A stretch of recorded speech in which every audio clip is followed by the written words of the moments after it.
Saudara yang dikasihi Tuhan, dimanapun saudara berada sekarang saya undang saudara untuk bangkit berdiri. Kita akan memasuki peribadatan Minggu Paskah yang keempat. Karena itu mari kita menyatakan bersama bahwa ibadah Minggu Paskah yang keempat ini kita laksanakan di dalam nama Allah Bapa, Putra, dan Roh Kudus.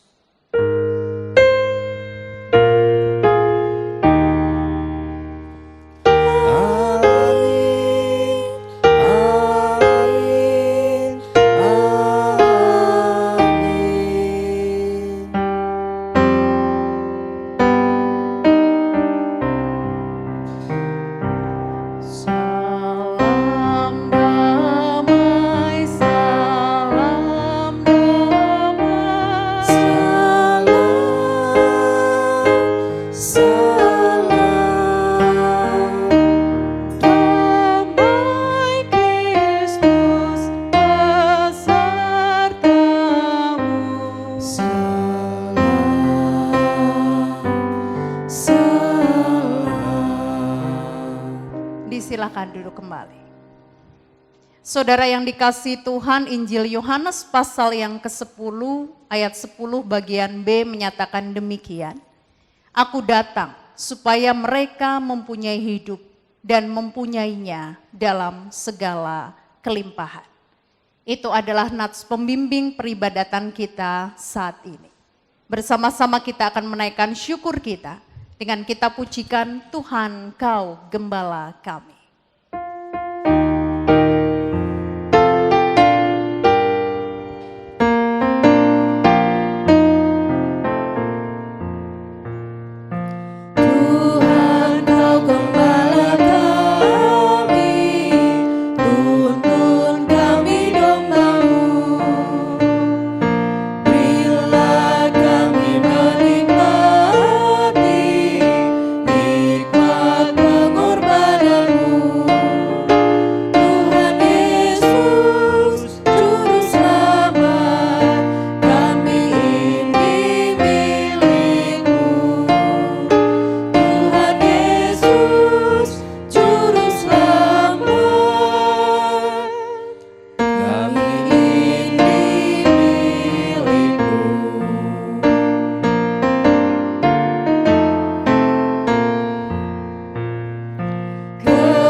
Mari kita berdoa. Ketika kami menyadari bahwa Engkau adalah gembala bagi kami, bahkan Engkau adalah gembala yang sangat baik untuk kami, sudah seharusnya kami tidak mengkhawatirkan segala sesuatu, karena Tuhan pasti akan mencukupkannya untuk kami. Hanya saja kelemahan manusiawi kami terkadang membuat kami tidak sepenuhnya berfokus mengikuti apa yang menjadi kehendak Tuhan. Kami terkadang mencari apa yang menjadi keinginan kami sendiri, dan kami juga tidak sepenuhnya mau mendengarkan suara Tuhan. Itulah kelemahan kami, itulah dosa kami. Kami mohon kepadamu ya Tuhan, ampunilah kami. Amin. Kita akan menyatakan penyesalan kita lebih lagi. Kita akan pujikan PKJ 40.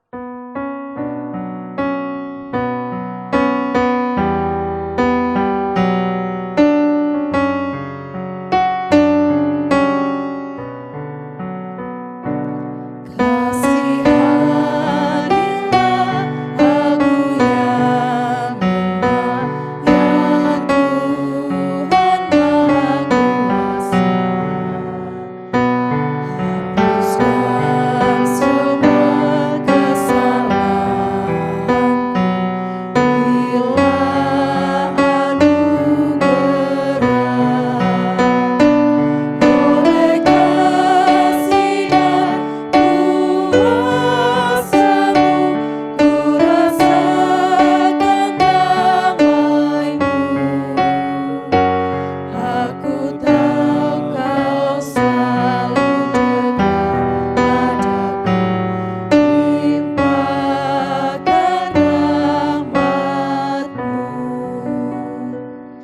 saat ini kita akan menerima berita anugerah dari Tuhan yang terambil dari surat Petrus yang pertama pada pasal yang kedua ayat 24 sampai dengan 25 yang demikian. Ia sendiri telah memikul dosa kita di dalam tubuhnya di kayu salib, supaya kita yang telah mati terhadap dosa hidup untuk kebenaran. Oleh bilur-bilurnya kamu telah sembuh. Sebab dahulu kamu sesat seperti domba, tetapi sekarang telah kembali kepada gembala dan pemelihara jiwamu. Demikianlah berita anugerah dari Tuhan. Syukur kepada Allah. Kita akan menyanyikan bersama Allah Yeku Pangen Satu.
Saudara yang dikasihi Tuhan, saatnya bagi kita untuk menerima kebenaran sabda Allah. Karena itu mari kita siapkan hati kita di dalam doa. Kami bersyukur kepadamu ya Tuhan, karena di dalam peribadatan Minggu Paskah yang keempat ini, Engkau masih izinkan kami untuk menerima kebenaran firman-Mu. Kami meyakini benar ini bagian dari pemeliharaan iman yang Tuhan berikan bagi kami. Karena itu kami memohon kepadamu, kuasailah kami dengan Roh Kudus, baik itu kami sebagai penyampai firman maupun sebagai penerima firman, supaya apapun yang akan kami pelajari bersama bersumber dari Tuhan dan dapat menguatkan iman kami untuk tetap setia kepada Tuhan. Sekarang berfirmanlah kepada kami ya Tuhan, karena kami bersedia untuk mendengarkan. Dalam nama Yesus kami berdoa. Amin. Saudara yang dikasihi Tuhan, bacaan Injil kita di Minggu Paskah yang keempat saat ini terambil dari Injil Yohanes pasal yang ke-10.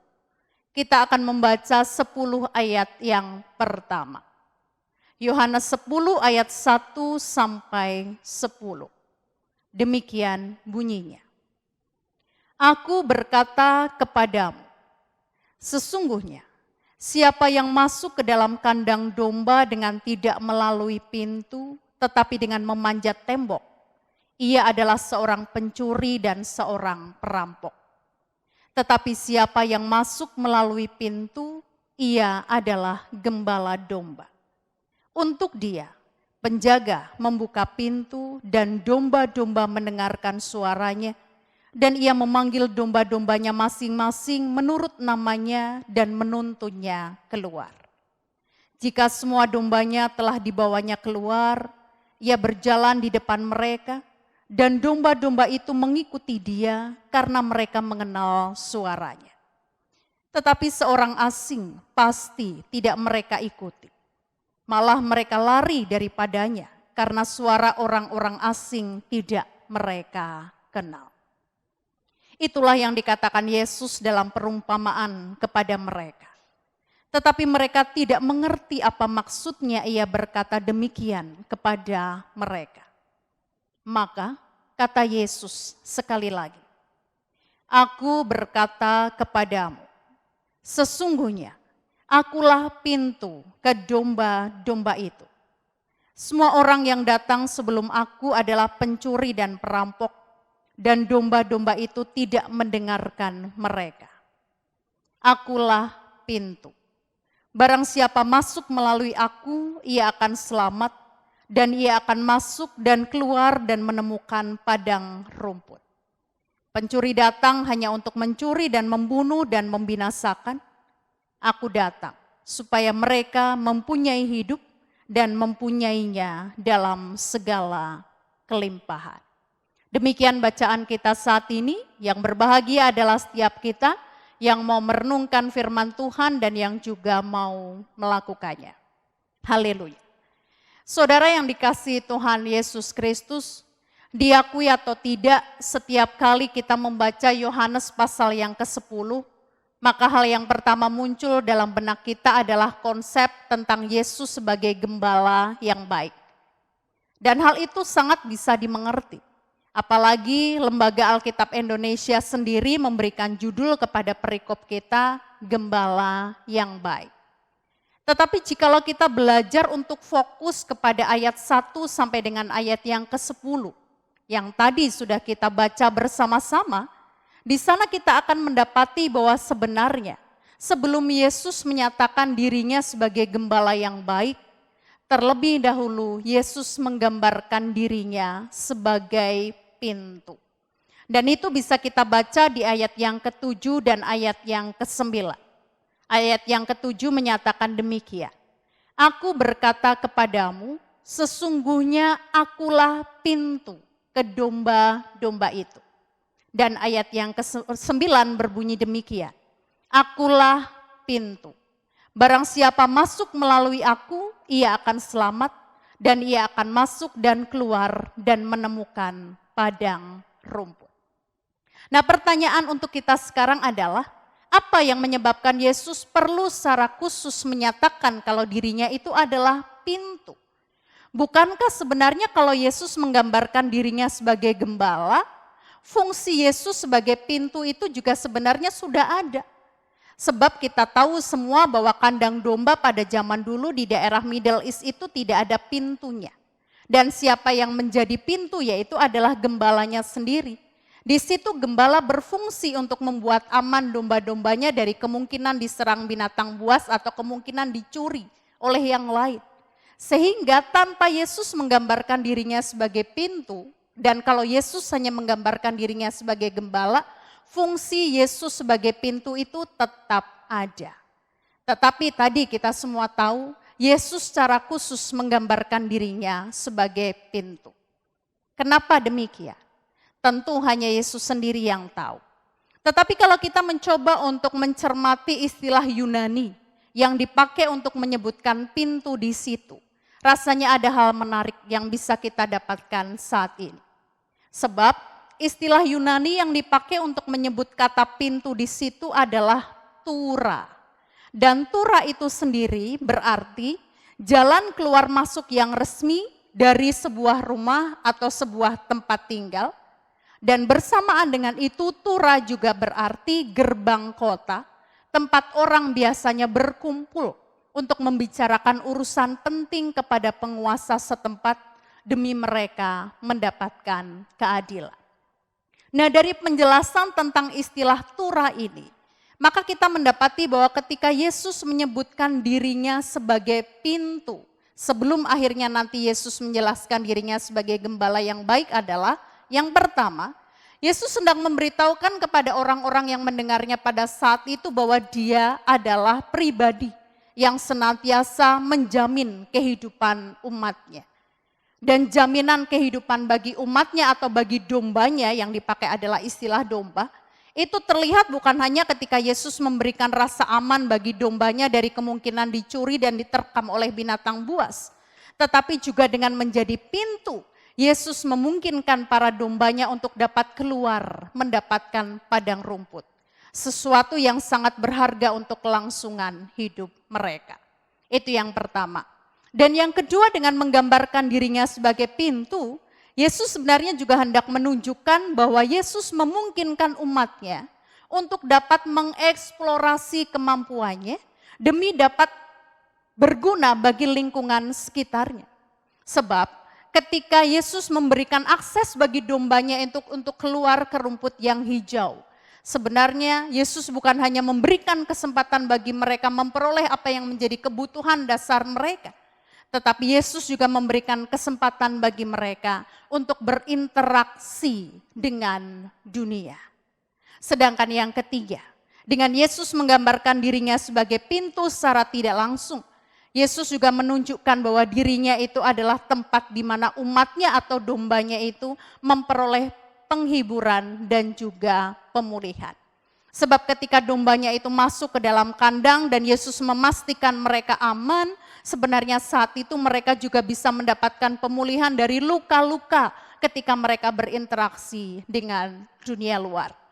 Dan yang keempat dan itu yang terakhir adalah dengan Yesus menggambarkan dirinya sebagai pintu, maka itu artinya Yesus memastikan umatnya mendapatkan jaminan keadilan dan perlindungan. Sebab tadi kita tahu pintu atau tura itu gambaran dari gerbang kota, tempat orang itu berkumpul untuk menyatakan kepada penguasa apa yang menjadi harapannya untuk mendapatkan keadilan. Sehingga Yesus tahu pasti kalau ada dombanya ingin keluar, maka dia ingin memperoleh keadilan. Nah, keberadaan Yesus sebagai pintu yang seperti itu, saudara yang dikasihi Tuhan, sebenarnya sudah diperlihatkan Yesus di dalam pelayanannya. Salah satunya ketika Yesus menyembuhkan orang buta sejak dari lahirnya. Sebab kalau kita memperhatikan konteks ketika Yesus menggambarkan dirinya sebagai pintu dan kemudian dilanjutkan sebagai gembala, kita akan mendapati bahwa hal itu disampaikan oleh Yesus sesaat setelah Yesus menyembuhkan seorang buta sejak dari lahirnya. Dan beberapa minggu yang lalu kita sudah mengulas hal ini. Di mana melalui kisah itu kita diingatkan bahwa sebenarnya ketika orang buta itu mendapatkan penyembuhan dari Yesus, saat itu dia tidak meminta secara khusus kepada Yesus untuk menyembuhkannya. Juga tidak ada orang di sekitarnya yang meminta kepada Yesus untuk mengasihani si orang buta itu. Tetapi Yesus yang saat itu sedang lewat memutuskan untuk menyembuhkannya. Dan hal itu semua dari kita tahu itu dengan sengaja dilakukan oleh Yesus untuk menunjukkan kepada semua orang bahwa kehadirannya itu memungkinkan adanya penyembuhan, pemulihan, kehidupan dan juga kesempatan bagi umatnya untuk bisa berelasi dengan orang lain. Dan benar, hal itu sungguh dirasakan oleh si orang buta tadi ketika dia mendapatkan kesembuhan. Sebab setelah Yesus hadir dan berkarya dalam hidupnya, dia bukan hanya bisa sembuh secara fisik, artinya dia bisa melihat, tetapi dia juga bisa hidup. Dengan kata lain, setelah Yesus memulihkan dirinya, dia menjadi pribadi yang bisa percaya diri ketika bergaul dengan banyak orang. Bahkan dia dengan berani bisa menyatakan kepada orang Farisi dan ahli Taurat pada saat itu tentang bagaimana dia sembuh. Nah, hanya saja ahli Taurat dan orang Farisi yang sebenarnya bagi orang Yahudi saat itu juga seringkali disebut sebagai gembala, tidak kemudian serta-merta bisa menerima orang buta tadi. Bahkan kita tahu di dalam kisah itu orang buta itu tadi akhirnya diusir oleh mereka. Pertanyaannya apa yang kemudian dilakukan oleh Yesus ketika mendapati orang buta itu diusir? Yesus kemudian datang lagi kepadanya dan menawarkan kehidupan yang lebih baik. Yesus menawarkan keselamatan, Yesus menawarkan keadilan. Dan itu bisa terlihat dari pernyataan Yesus kepada orang buta yang sudah melek itu dengan berkata, "Aku datang ke dalam dunia untuk menghakimi, supaya barang siapa yang tidak melihat dapat melihat, dan supaya barang siapa yang dapat melihat menjadi buta." Nah, saudara yang dikasihi Tuhan, berdasarkan latar belakang yang demikian, maka dapatlah kita ketahui bahwa ketika Yesus secara khusus menggambarkan dirinya sebagai pintu dan kemudian dilanjutkan menggambarkan dirinya sebagai gembala yang baik. Dan itu disampaikan sesaat setelah Yesus melakukan penyembuhan kepada orang buta, kemungkinan besar maksudnya yang pertama adalah untuk menjelaskan alasan kenapa Yesus mau melakukan pelayanan penyembuhan itu. Sekalipun itu adalah hari Sabat. Sebab melalui karya tersebut, Yesus memberikan pemulihan dan kehidupan yang bukan saja bersifat fisik, tetapi juga psikis dan spiritual. Dan yang kedua, dan ini juga penting adalah, Yesus mengajak para pendengarnya, terutama orang Farisi yang saat itu mengusir orang buta yang sudah sembuh itu, untuk dapat mengevaluasi dirinya. Apakah selama ini mereka sungguh-sungguh bisa menjalankan perannya? Entahkah itu sebagai domba yang sudah dipelihara oleh gembala yang agung, ataukah peran mereka sebagai gembala bagi umat Yahudi yang lain? Apakah mereka juga sudah memelihara domba-dombanya dengan baik? Nah sayangnya, tujuan Yesus yang seperti ini tidak sepenuhnya bisa ditangkap oleh mereka. Bahkan di bagian akhir dari perikop kita, di ayat yang ke-19 secara khusus di sana disebutkan bahwa setelah Yesus menjelaskan perannya sebagai pintu dan dilanjutkan dengan menjelaskan perannya sebagai gembala, justru timbul pertentangan di antara orang-orang Yahudi yang saat itu mendengarnya. Bahkan ada dari mereka yang mengatakan, ia kerasukan setan dan gila. Mengapa kamu mendengarkan dia? Nah terlepas dari itu semua saudara yang dikasihi Tuhan, melalui pembelajaran yang kita lakukan bersama saat ini, setidaknya ada beberapa hal yang bisa kita pelajari. Yang pertama, ternyata di dalam Yohanes 10 ini, Yesus tidak hanya menggambarkan dirinya sebagai gembala yang baik, tetapi Yesus juga menggambarkan dirinya sebagai pintu. Yang kedua, gambaran sebagai pintu itu secara khusus dimaksudkan oleh Yesus untuk membuat kita semakin menyadari bahwa di dalam Dia kita mendapatkan kehidupan. Sebab kita dijamin keamanannya dan kita dijamin untuk mendapatkan kebutuhan hidup kita. Di dalam Dia kita juga didorong untuk dapat mengeksplorasi kemampuan atau talenta yang Tuhan berikan kepada kita. Karena ketika Tuhan membuka pintu itu untuk kita bisa nyampe ke rumput hijau, Tuhan memberikan kesempatan bagi kita berinteraksi dan berkarya bagi dunia.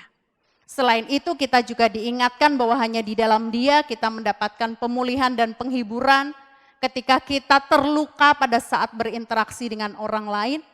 Dan juga di dalam Dia kita mendapatkan jaminan keadilan dan perlindungan. Selain itu, kalau kita juga mengingat kisah sebelumnya, yaitu ketika Yesus menyembuhkan orang buta sejak dari lahir, kita akan mendapati bahwa melalui gambaran Yesus sebagai pintu dan melalui gambaran Yesus sebagai gembala, Tuhan mengingatkan kita agar sekalipun kita posisinya sebagai domba, kita tetap harus peduli dengan kondisi sekitar kita. Sebab tidak bisa yang namanya domba itu hidup sendiri. Domba itu selalu hidup dengan kawanan. Kalau dia sudah merasakan aman, maka dia juga harus peduli kepada yang lain yang belum merasakan aman. Kalau dia sudah dipulihkan, maka dia juga harus peduli kepada yang lain yang belum mendapatkan pemulihan. Dan bersamaan dengan itu, kita juga harus menjadi komunitas yang terbuka, yang bisa saling memberdayakan. Supaya bukan hanya kita yang ada di dalam kandang itu yang selamat, yang kuat, yang hidup, tetapi yang ada di luar kandang pun juga mendapatkan kesejahteraan dan kehidupan yang sama. Nah saudara yang dikasihi Tuhan, sebagaimana yang kita ketahui sudah lebih dari 1 bulan bahkan sudah hampir 2 bulan ini kita semua mengupayakan segala hal demi dapat berkontribusi mencegah penularan COVID-19. Dan kemungkinan besar masih butuh waktu yang lama dalam kita mengupayakan hal tersebut sampai semuanya dinyatakan aman. Sebab faktanya sampai dengan hari ini data menunjukkan bahwa masih banyak orang yang terpapar dan masih banyak juga orang yang menjadi korban. Nah dalam situasi seperti ini semua dari kita tahu banyak orang yang lelah, banyak orang yang putus asa, banyak orang yang terluka. Apalagi dampak ikutan dari pandemi COVID-19 ini sangat banyak. Salah satunya yang bersifat ekonomi. Banyak orang sudah merasakan kehilangan. Banyak juga saat ini kita mendapati tindakan-tindakan kriminalitas yang mengancam rasa aman kita. Nah, hanya saja sebagai domba, firman ini mengingatkan kepada kita untuk kita tidak khawatir. Sebab Sang Gembala Agung dan juga Sang Pintu itu akan terus menjaga hidup kita, akan mengamankan kita dan mencukupkan apa yang menjadi kebutuhan kita. Hanya pertanyaannya, ketika kita sudah dijamin keamanannya, ketika kita juga sudah dijamin kebutuhan hidup kita, apa yang akan kita lakukan? Apakah kita hanya tetap tinggal di dalam kawanan itu? Kita memutuskan hanya tinggal di dalam kandang saja dan kita tidak mau keluar? Rasanya firman kita hari ini mengingatkan kita untuk kita juga tetap mau keluar. Sebab sekalipun kita domba yang tetap membutuhkan gembala, tapi gembala itu memberikan kepercayaan kepada kita domba untuk bisa berinteraksi dengan lingkungan sekitar kita. Karena itu saudara, mari bersama-sama kita menyediakan diri kita untuk dapat mempersaksikan karya Allah dengan kita tidak hanya tinggal di dalam kandang, tapi mau keluar. Sebab Dia yang menjadi pintu, menjamin akses keluar masuk kita dan menjamin kehidupan kita. Amin. Saat teduh bagi kita. Saat teduh selesai, saya undang saudara untuk bangkit berdiri. Bersama dengan jemaat Tuhan di segala abad dan tempat, mari kita menyatakan iman kita dengan mengucapkan bersama-sama pengakuan iman rasuli. Aku percaya kepada Allah, Bapa yang Maha Kuasa, Khalik langit dan bumi, dan kepada Yesus Kristus, anaknya yang tunggal Tuhan kita, yang dikandung daripada Roh Kudus, lahir dari anak darah Maria, yang menderita di bawah pemerintahan Pontius Pilatus, disalibkan, mati dan dikuburkan, turun ke dalam kerajaan maut. Pada hari yang ketiga, bangkit pula dari antara orang mati. Naik ke sorga, duduk di sebelah kanan Allah, Bapa yang Maha Kuasa. Dan akan datang dari sana untuk menghakimi orang yang hidup dan yang mati. Aku percaya kepada Roh Kudus, gereja yang kudus dan am, persekutuan orang kudus, pengampunan dosa, kebangkitan daging, dan hidup yang kekal. Disilakan duduk kembali.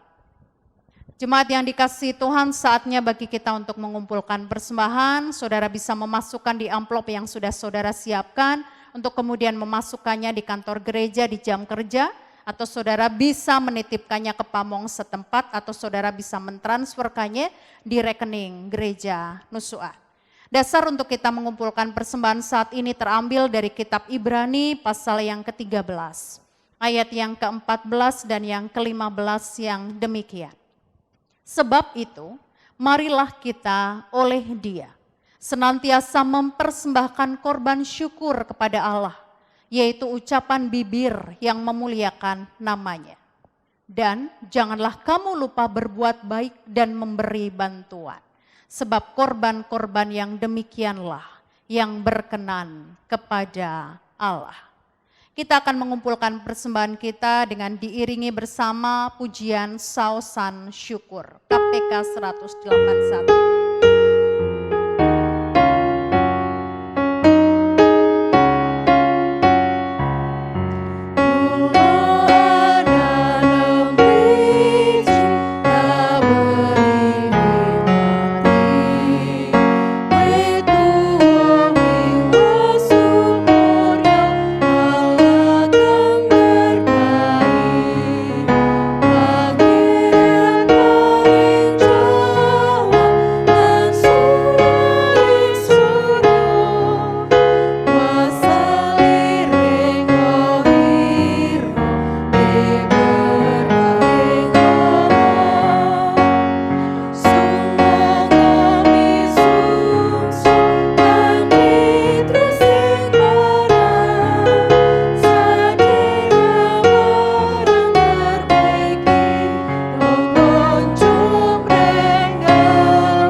Mari kita bersama-sama berdoa. Kami bersyukur kepadamu ya Tuhan yang mengasihi kami, karena dalam peribadatan Minggu Paskah yang keempat ini, Tuhan izinkan kami untuk mengumpulkan persembahan, sebagai tanda syukur kami atas berkat Tuhan yang berkelimpahan. Kami sadar bahwa sekalipun persembahan ini tidak sebanding dengan berkat-Mu, tapi Tuhan pasti akan menerimanya dan menyucikannya, bahkan akan memakainya untuk memperluaskan kerajaan Tuhan di muka bumi ini. Dan kami juga percaya bahwa Tuhan akan memampukan kami untuk kami lebih lagi bisa mempersembahkan tubuh kami sebagai persembahan yang hidup, yang kudus, dan yang berkenan kepada Tuhan.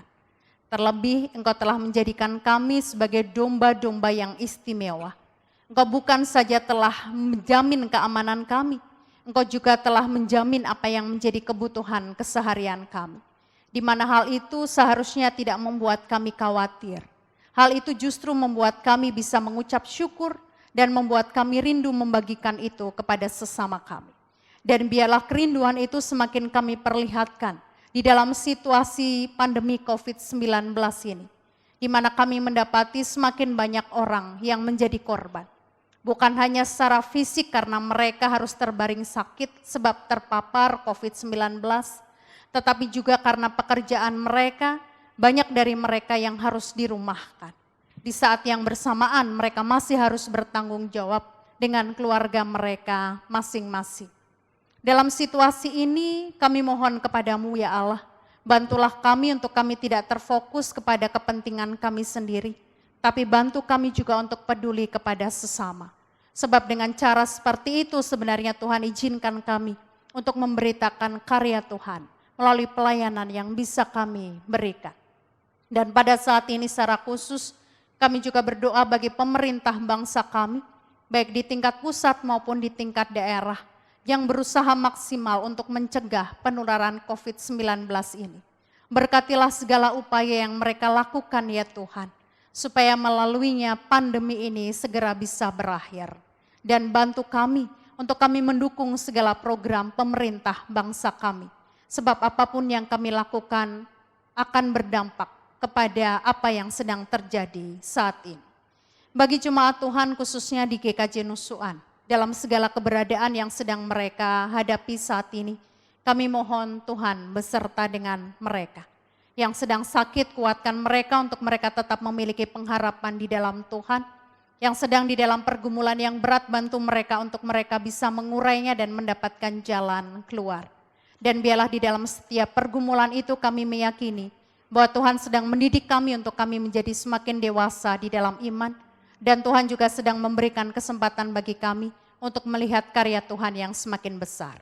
Sehingga melaluinya kami dimampukan untuk tidak mengeluh, tetapi kami dimampukan untuk tetap bisa mengucap syukur.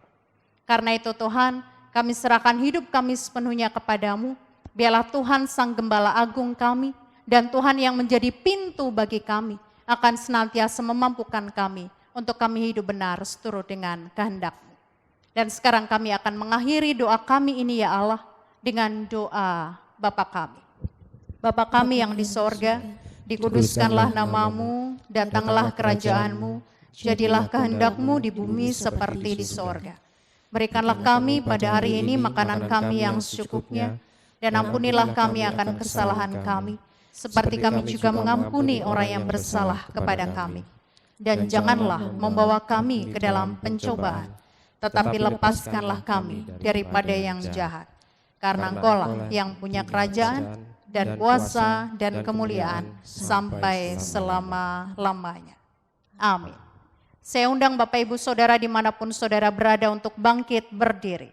Bersama-sama kita akan tutup ibadah kita dengan menyanyikan KJ 415, Gembala Baik Bersuling Nan Merdu.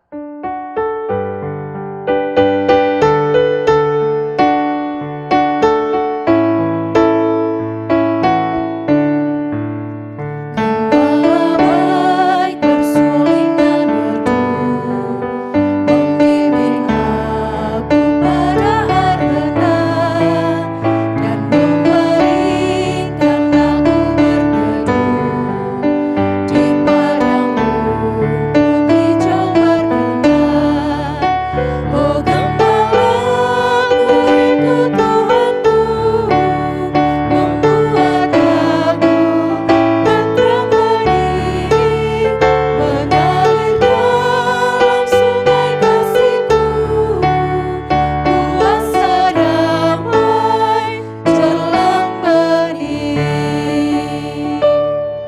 Jemaat yang dikasihi Tuhan, sekarang undurlah dari tempat ini, kembalilah ke tempat saudara-saudara berkarya, jadilah saksi Kristus dengan terus mau menjadi domba yang tidak hanya tinggal di dalam kandang demi keamanan kita sendiri, tetapi kita mau menjadi domba yang keluar, bukan sekedar untuk mendapatkan rumput hijau, tetapi untuk bisa berinteraksi dengan orang lain, supaya keberadaan kita bisa bermakna bagi mereka. Dan terimalah berkat Tuhan. Tuhan memberkati saudara dan melindungi saudara. Tuhan menyinari saudara dengan wajahnya dan memberi saudara kasih karunia. Tuhan menghadapkan wajahnya kepada saudara dan memberi saudara damai sejahtera. Amin.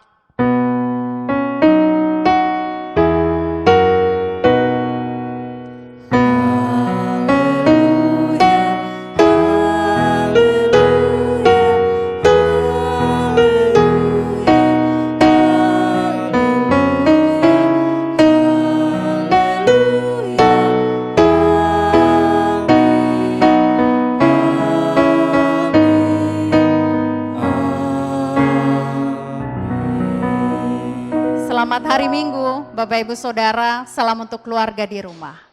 Tuhan memberkati.